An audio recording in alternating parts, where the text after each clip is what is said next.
Hello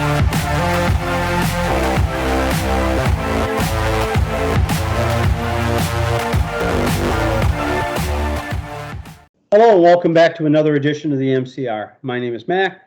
With me is TJ, and today we're going to talk about the people who love panic, they love drama, they love emergencies, so all of which so they can have power over you.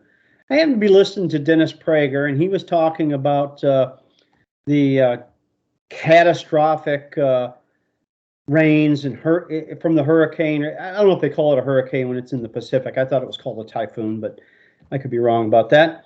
Well, the big storm, which was downgraded to a tropical storm, they were making it out to be so much worse than it was, telling people to stay home. Prager, while he was live on the air, said you'd get more wind if you blew into your hand. It wasn't even drizzling. Yet schools were closed and people are panicking and running to the grocery store and buying everything they can. The sheep are being sheep, I guess. That's what they do. How many times can you remember, TJ? Just this year, I could think of so many times when I've gotten a flash flood warning on my phone. Now, I'm like you, I'm almost 64 years old, and I've lived in Michigan the vast majority of my life. I've never seen a damn flash flood here once. I mean, we get warned if there's going to be hard rain anymore. Well, where I live, we're kind of immune from that. But if I was up in Clinton Township along the Clinton River, I'd be a little worried. Well, in fact, though, do you know how many flash floods I've had after all these flash flood warnings? Well, again, unless you live along one of the rivers, whether it be the Clinton River or the Raisin River or the Saginaw River, you're fairly well protected. Well, a couple summers ago, that one dam broke up in central Michigan. Yeah. And of course they were blaming that on mismanagement of the resources there. Right. Yeah. But other than that, though, job. Other than that, like where I'm at, well, I'll tell you what happened a couple years ago where I used to live, and I guess I moved out of there just in time. We got rain so heavy along 696. I don't know if you remember hearing about that.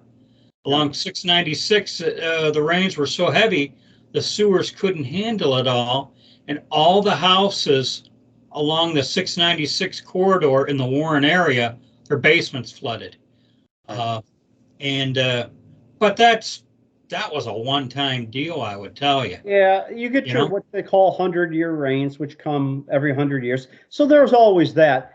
But I must have seen 25 flash flood warnings this year and no flash floods. So my point is there's this love of panic and emergency and drama. You remember the local broadcaster, an older black man his name was Al Allen. I think he's still around. He every time he got a half inch of snow, there's Al. He's holding up a bottle of washer fluid and a scraper. You're going to need these. Well, if you've lived in Michigan more than 5 minutes in the winter, you know that. So there's this constant call of emergencies, and they want us to believe, and this is my point in what I'm talking about, they want us to believe not what our eyes see, but what they say. Yeah. During a certain event in 2020, we were all going to die any minute. Very few people, in fact, did.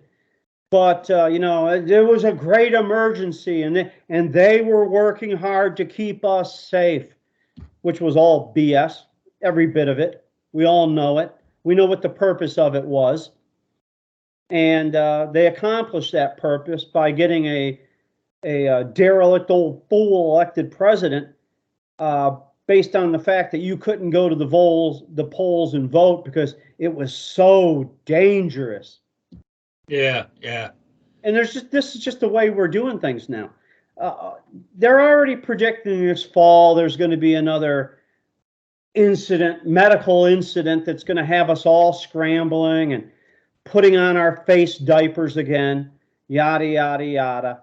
And, you know, YouTube, we may get a second strike from YouTube for even saying this, but I don't give a damn because I'm not going to kowtow to those leftist, fascist bastards. And if you want to give a big this to YouTube, subscribe to this channel because that's what they hate. They hate it with a passion. So be it, I say. Tired of their emergencies, tired of their false flags. You know, we got to get everyone's gun because a nut goes and shoots 4 people somewhere. Oh, it's so terrible. It's so terrible. Any loss of life is terrible, of course. But it's not what they, you know, they don't have a problem with the illegals coming across the border. Chinese military-aged men coming across the border by the thousands. It's a virtual invasion. There's no emergency there, though. That's all about compassion. Well, you know, it all goes back to never let a crisis go to waste. Well, exactly. And you know what? You know. Even if you have to create the crisis, which is why I think we're you know, let's look at Jesse Smollett and all these repeated race hate crimes that are found out to be false, that they're done by the very people they're supposed to be attacking, because it's so terrible that they have to make it up. Well, it's so terrible, it must be fixed. Yeah, and you know what? Yeah, we must take corrective action on the thing they made up. Yeah, We're supposed to believe that men can menstruate, even though your eyes tell you that's an impossibility. Men can have babies. No man has ever had a baby in the history of mankind. It's a lie. It's a delusion. It's more emergency drama. And I don't know about you, but I'm sick of it. I'm fed up with it. And if you, the viewer, are sick and fed up with it, go ahead and tell us in the comments section. All right. Well, I think we're done with that rant. So just believe your eyes. Don't believe the mainstream media. Surely do not believe the government, especially this current government. If they told me it was daytime, I'd have to go look. So with that, I'll wrap it up with be safe, watch your 6, and don't tread on me.